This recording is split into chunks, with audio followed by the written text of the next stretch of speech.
Kubor ka Batesi TV. Lawan Rashapi da ka Orange Nissan Lumso po near Fire Brigade Shillong.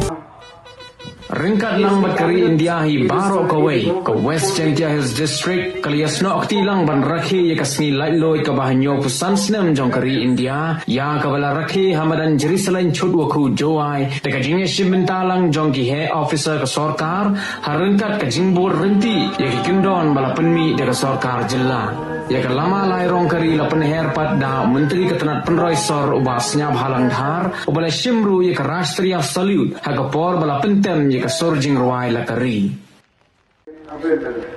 Till 4 August 2021, the amount of 30,000 each has been released to the next case of 316 victims.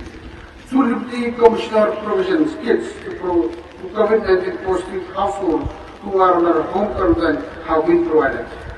An amount of 8.81 crore was spent towards the cost of provision kits as on endemically to mitigate the difficulties faced by the citizens of Meghalaya on account of COVID-19 pandemic has undertaken a number of initiatives under the Chief Minister's special plan. An ex gratia payment for rupees 50,000 to the next of kin of those who died pass off peacefully, keeping in mind COVID-19 appropriate protocols. An election to Garo Hills Autonomous Councils were successfully conducted. Let us remind ourselves that Independence Day is the day when we should dedicate ourselves to work for the betterment of our motherland.